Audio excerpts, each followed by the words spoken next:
안녕하세요 로버트. 오늘은 전 세계가 한국이 경외스럽다고 표현한 이야기인데요. 최근 발생한 조류 독감을 원천 차단하는 한국의 방역 상황이라는 주제로 이야기해보겠습니다. 지난 2월 초 중국 후난성에서 치사율이 높은 조류 독감이 발병되었다는 사실이 확인되었습니다. 중국 농업농촌부는 후난성 지역 샤오양시위 한 농가에서 키우던 7,850마리 가운데 조류 독감으로 4,500마리가 폐사했다고 전했습니다.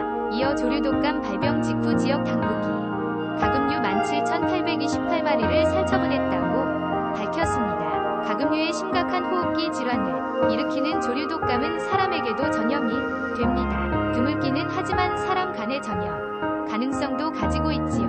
간명 조류 독감의 치사율은 50% 이상으로 대단히 높은 편입니다. 세계보건기구의 자료를 보면 지난 2003년부터 2015년까지 조류 독감 확진자는 8,601명이며 이 가운데 무려 455명이 목숨을 잃었습니다. 그런데 2월 10일 중국 스촨성에서 지금까지 조류독감보다 치사율이 높은 악성 조류독감이 발생되었다는 소식이 전해졌습니다. 중국 농업부는 지난 9일 웹페이지 등을 통해 스촨성 난청시 시청 일대에서 고병원성 조류독감이 발생하여 닭과 오리 등 가금류 1,880마리가 폐사했다고 밝혔습니다. 치사율이 61.5%에 달해 조류독감 중에서도 악성으로 잘 알려져 있는 이 바이러스는 다행히 2월 12일 오전 기준으로 인체 감염은 보고되지 않았는데요. 이와 같은 소식에 한국은 조류독감 차단 방역에 총력을 다하고 있습니다. 빠른 대응이 얼마나 중요한지 인식하고 있기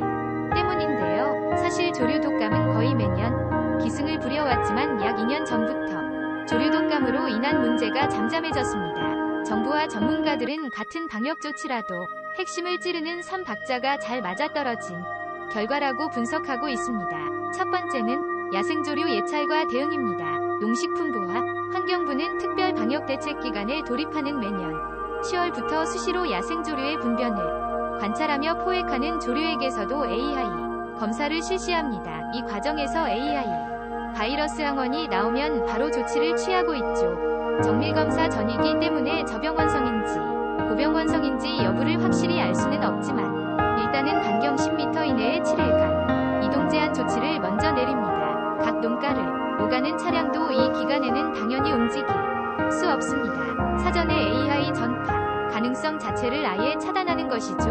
2017년 4월까지만 하더라도 고병원성 AI로 확진이 되어야 이러한 조치를 내릴 수 있었습니다. 정밀검사를 하는 동안 분변을 받고 지나가는 차량이 있어도 막을 방도가 없었던 것이죠. 가금농가에 2017년 은 이집고 싶은 해일 것입니다. 당시 조류독감이 창궐하며 2016년 11월부터 2017년 4월까지 37만 87만 마리의 닭과 오리가 살처분되었습니다. 악몽은 반복됐고 2017년 11월 17일 전라북도 고창에서 고병원성 조류독감이 발생하며 2018년 3월까지 654만 마리가 산채로 땅속에 묻히기도 하였습니다.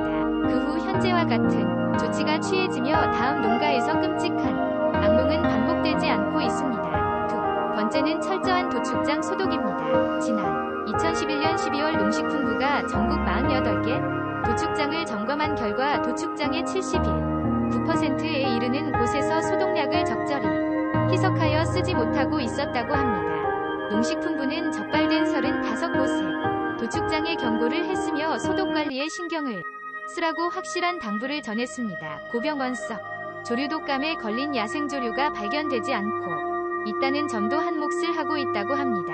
농식품부와 환경부는 조류독감 바이러스 항체를 확인하기 위해 정밀검사를 진행하고 있습니다. 야생조류들이 건너오는 중국과 러시아 등에서 고병원성 조류독감 확진 사례가 나오고 있지만 현재까지 방어를 잘 하고 있는 것이죠. 이번에 중국에서 발생한 조류독감도 아직까지 국내에 유입될 보고는 없는 것으로 알려졌습니다. 시기인지라 더 큰 불안감을 가질 수 있었지만 한국 정부의 발빠른 즉각적인 대응으로 인해 안심을 할 수 있어 다행이라고 생각합니다. 더 이상의 나쁜 소식은 전해지지 않길 바라봅니다. 오늘 영상은 여기서 마치겠습니다. 유익하게 받으셨다면 그것만으로도 감사합니다. 늘 새롭고 정확한 뉴스를 전달해드리는 로버트가 되겠습니다.